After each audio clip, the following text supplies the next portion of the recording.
Bonsoir à toutes et à tous, nouvelle édition de l'information sur la CENT. À la une ce soir, le décès d'Agbeyomi Sankodzo, l'information confirmée par sa famille biologique et politique. Nous reviendrons sur le parcours de ce dernier dans ce journal. Aussi à l'approche des élections régionales et législatives au Togo, les évêques ont émis le souhait que ces scrutins se déroulent dans un climat propice selon un communiqué rendu public.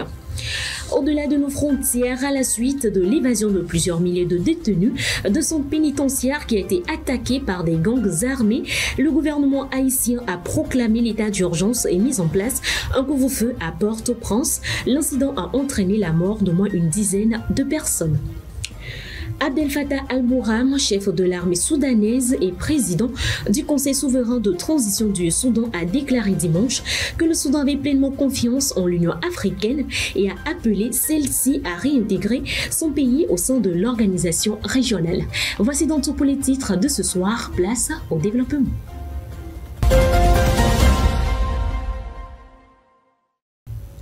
Agbeyomi Sankodzo est décédé. L'information est confirmée par sa famille biologique et politique. Retour sur le parcours de l'homme avec Kofi Kligi. L'information a circulé sur les réseaux sociaux depuis la soirée du dimanche au lundi 4 mars. Elle faisait état de la mort de l'homme politique Agbeyomi Sankodzo. Ce lundi 4 mars, l'information est confirmée par sa famille biologique et politique. Agbeyomi Sankodzo est décédé dans la nuit du samedi 2 mars au dimanche 3 mars dans un hôpital à Accra. Diplômé en gestion organisationnelle en France, Agbeyomi Sankodzo est revenu au Togo pour occuper la direction commerciale de la société Sonacom en 1985. Il sera nommé ministre de la Jeunesse, des Sports et de la Culture en 1988. En 1992, il est nommé ministre de l'Administration territoriale et de la Sécurité. Il est nommé directeur général du port de Lomé en 1993. En 1999, Sankodzo Agbeyomi s'est présenté aux élections législatives. Élu député, il sera président de l'Assemblée nationale. En remplacement de M. Eugène Kofi Adoboli, le président Gnassingbé Eyadema nomme Agbeyomi Sankodzo Premier ministre. Pour des raisons de discordance d'avis, Agbeyomi Sankodzo est exclu du parti RPT de l'époque et il est parti en exil pour ne revenir qu'après le décès d'Eyadema. Organisation pour bâtir dans l'Union un Togo solidaire au but est le parti politique qu'il a créé à son retour. Il changera de dénomination à son parti en Mouvement patriotique pour la démocratie et le développement MPDD. Avec l'aide du prélat Monseigneur Philippe Fanekokpodro, Agbeyomi sera désigné candidat de l'opposition pour participer aux élections présidentielles de 2020. Élections dont il revendique la victoire jusqu'à son dernier souffle en exil. Il s'est éteint à l'âge de 69 ans. Les Togolais se préparent à se rendre aux urnes pour les élections régionales et législatives. Dans un communiqué rendu public, les évêques du Togo ont formulé le vœu de voir ces élections se dérouler dans des meilleures conditions. Plus de précisions avec Bernard Canvi. L'Église catholique, depuis l'époque coloniale, faisait partie des piliers du système politique et social dans plusieurs pays africains dont le Togo. Elle se mue en acteur politique afin de préserver la démocratie et de veiller à ce que l'espace politique soit apaisé et que le jeu soit respecté par toutes les parties prenantes. En effet, par rapport aux prochaines élections législatives et régionales qui auront lieu le 20 avril, la conférence des évêques du Togo a formulé un vœu de voir ces élections se dérouler dans les meilleures conditions. Les évêques demandent la transparence dans l'organisation, le déroulement et la proclamation des résultats issus des urnes. Concernant la campagne électorale, la CET exhorte au respect de l'adversaire politique dans les prises de parole et à la création des conditions de libre circulation de tous les candidats. Pour rappel, les évêques ont aussi plaidé en faveur de la libération des prisonniers politiques des élections antérieures. D'après Freedom House, une organisation américaine axée sur la promotion de la démocratie mondiale, l'année 2023 a été marquée par un recul des libertés, notamment en raison des troubles survenus pendant les périodes électorales. En Afrique de l'Ouest, des coups d'État ont particulièrement contribué à cette détérioration. L'Organisation de promotion de la démocratie a sorti son rapport sur les libertés au cours de l'année 2023. Dans son rapport annuel, les droits politiques et les libertés civiles ont reculé dans 52 pays, tandis que 21 pays ont connu une amélioration de la situation des libertés civiles et politiques. En 2023, la manipulation des élections était la principale cause du recul des libertés. Outre ces manipulations, les coups d'État ont fait leur loi dans le Sahel en Afrique de l'Ouest. En 2023, le Niger a été le 6e pays africain à connaître un coup d'État depuis 2020.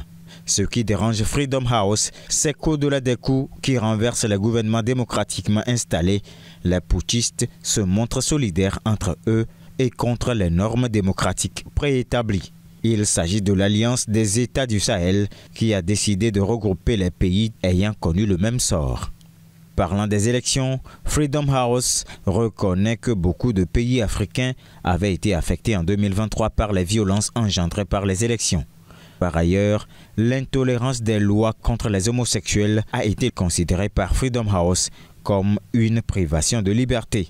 Cette intolérance est le résultat des normes africaines préétablies.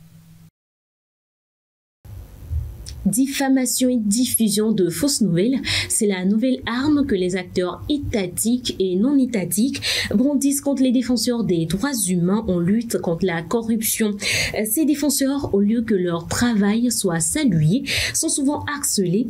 Un nouveau rapport d'Amnesty International fait la lumière sur la situation en Afrique. Selon un récent rapport rendu public par Amnesty International, les lanceurs d'alerte, les dénonciateurs de corruption sont de plus en plus menacés en Afrique de l'Ouest et du Centre. Les défenseurs des droits de l'homme qui luttent contre la corruption jouent un rôle vital, légitime et indispensable dans le cadre de la prévention et de la lutte contre la corruption. Malgré cela, au lieu de saluer leur travail, les acteurs étatiques et non étatiques dont les intérêts sont menacés les attaquent et entravent leur action. Diffamation et diffusion de fausses nouvelles sont souvent les motifs d'accusation qui sont brandis contre eux. Ces défenseurs sont interdits de manifester et subissent des menaces, des licenciements, du harcèlement économique et judiciaire, des actes de torture et même sont parfois victimes d'homicides. Le rapport d'Amnesty International trouve que cette vulnérabilité des défenseurs des droits de l'homme dépend en partie des lois sur la diffamation.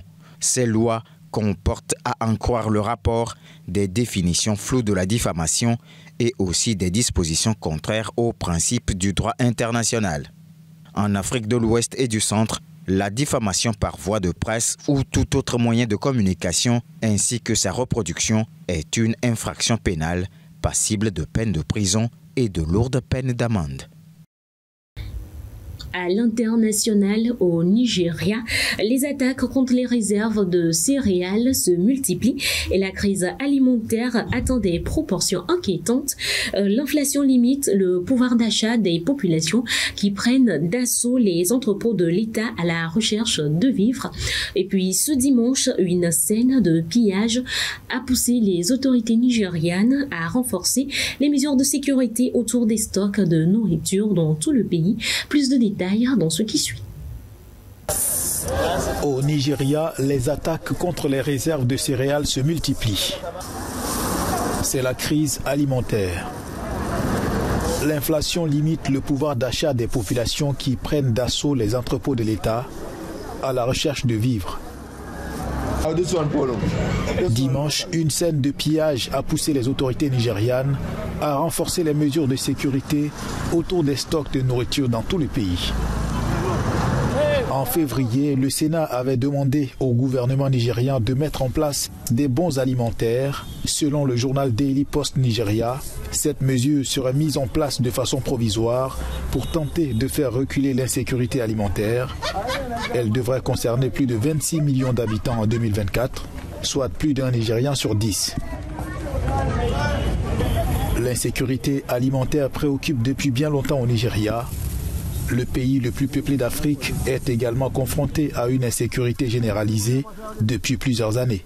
Les agriculteurs sont parfois la cible de groupes armés terroristes qui sévissent dans le pays. Comme vous le savez, le président de la transition au Tchad, Mahamat Idriss Déby, a été investi candidat à la prochaine élection présidentielle qui se tiendra le 6 mai. Cette investiture a eu lieu sous la bannière de la coalition du parti au pouvoir, une candidature qui quand même divise à N'Djamena. Reportage. Moi, Mahamat Idriss Déby Itno, je suis candidat à l'élection présidentielle de 2024 sous la bannière de la coalition pour un Tchad uni. Après 3 années à la tête du pays, il cherche désormais à légitimer son pouvoir dans les urnes. 20 avril 2021, alors âgé de 37 ans, Mahamat Idriss Déby était proclamé par l'armée président de transition, prenant ainsi la tête d'une junte de 15 généraux. Une fonction qu'il obtient suite au décès de son père, Idriss Déby Itno, maître absolu du Tchad pendant 30 ans. L'ancien président est tué lors de combats contre les rebelles dans le nord du pays. Le fils est général comme son père, formé au groupement des écoles militaires interarmées du Tchad, puis inscrit au lycée militaire d'Aix-en-Provence en France. Il intègre dès son retour au pays la garde présidentielle où il va gravir tous les échelons. C'est à ce titre qu'il apparaît régulièrement aux côtés de son père pour coordonner sa sécurité. Une carrière militaire marquée par des expériences sur le front, notamment en 2013. Il est alors commandant en second des forces armées tchadiennes dans le nord du Mali. Son mandat à la tête du Conseil de transition devait durer 18 mois, mais en 2022, il le prolonge de 2 ans, provoquant des manifestations meurtrières dans plusieurs villes du Tchad. La nouvelle constitution, adoptée par référendum le 17 décembre dernier, l'autorise à être candidat à l'élection présidentielle. Et Mahamat Idriss Déby semble bien avoir oublié la promesse qu'il avait faite de ne pas se présenter. Dans les rues de N'Djamena, sa candidature divise. Le pays fait face à une situation difficile ces derniers jours. Nous voulons la paix et la sécurité dans notre pays. Et nous n'aurons la paix qu'avec lui. Si les acteurs du pouvoir, ceux qui sont censés passer le pouvoir, qu'on confisque le pouvoir, on ne parle plus de transition politique. Déterminé à marcher dans les pas de son père, le jeune général prépare désormais le terrain pour le scrutin du 6 mai. En novembre dernier, il joue à Kinshasa la carte de la réconciliation avec son principal adversaire. Mahamat Idriss Déby tend la main à Succès Masra, exilé suite aux manifestations de 2022, et va même jusqu'à le nommer Premier ministre du gouvernement de transition. Une manière, selon les observateurs, de neutraliser ses adversaires. Abdel Fattah al-Burhan, chef de l'armée soudanaise et président du Conseil souverain de transition du Soudan, lors de la visite d'une délégation de l'Union africaine, a affirmé que le Soudan ne tiendra compte de la proposition de l'Union africaine visant à mettre fin au conflit que si le bloc continental rétablissait son statut de membre à part entière. Abdel Fattah al-Burhan, chef de l'armée soudanaise et président du Conseil souverain de transition du Soudan, a déclaré dimanche que le Soudan avait pleinement confiance en l'Union africaine et a appelé celle-ci à réintégrer son pays au sein de l'organisation régionale. L'Union africaine avait suspendu le Soudan suite au coup d'État du 25 octobre 2021. À l'occasion de la visite d'une délégation de haut niveau de l'Union africaine à Port-Soudan, le chef militaire soudanais a déclaré que le Soudan ne prendrait en considération la proposition de l'Union africaine de mettre fin au conflit que si le bloc continental rétablissait son statut de membre à part entière. Constituée de 3 membres, cette délégation a été créée par la Commission de l'Union africaine en janvier pour faciliter le dialogue, rétablir l'ordre constitutionnel et travailler en collaboration avec les parties prenantes soudanaises et la communauté internationale en vue d'une paix durable. Le chef de cette délégation, Mohamed Ibn Chambas, a déclaré que le groupe de haut niveau était désireux de trouver des solutions à la crise et avait écouté toutes les forces politiques en présence au Soudan. Le gouvernement d'Haïti a déclaré l'état d'urgence et instauré un couvre-feu à Port-au-Prince. Ceci alors que des milliers de détenus se sont évadés de son pénitencier attaqué par des gangs armés, lors de laquelle au moins une dizaine de personnes sont mortes. La police a reçu l'ordre d'utiliser tous les moyens légaux à sa disposition pour faire respecter le couvre-feu et appréhender tous les délinquants, a déclaré le ministre des Finances Patrick Boisvert, qui assure l'intérim au poste de Premier ministre. Le gouvernement haïtien a décrété l'état d'urgence et un couvre-feu pour tenter de reprendre le contrôle des rues après la flambée de violence qui a touché le pays ce week-end et au cours de laquelle des membres de gangs armés ont pris d'assaut les deux plus grandes prisons du pays. Certains prisonniers comme Carlos, un ancien mercenaire colombien, ont préféré rester dans leur cellule. La nuit dernière, la situation était terrible. Les émeutes qui ont éclaté dans la prison ont mis nos vies en danger. Nous nous sommes mis à l'abri. Nous avons été la cible de nombreux coups de feu. Nous avons frôlé la mort. Nous, les Colombiens, ne devons rien à personne. Nous sommes restés dans nos cellules. Pourquoi ne sommes-nous pas partis? Eh bien, parce que nous n'avons pas besoin de fuir qui que ce soit. Nous ne devons rien à personne. Nous sommes restés ici. Au moins une dizaine de personnes ont été tuées dans cet assaut du pénitencier national de Port-au-Prince. Plusieurs milliers de détenus se sont évadés. Haïti fait face à une grave crise politique, sécuritaire et humanitaire depuis l'assassinat en 2021 du président Jovenel Moïse. C'est donc sur cette actualité que s'achève cette édition. Merci à vous de l'avoir suivi. Nos programmes se poursuivent sur la 7. Excellente soirée à toutes et à tous.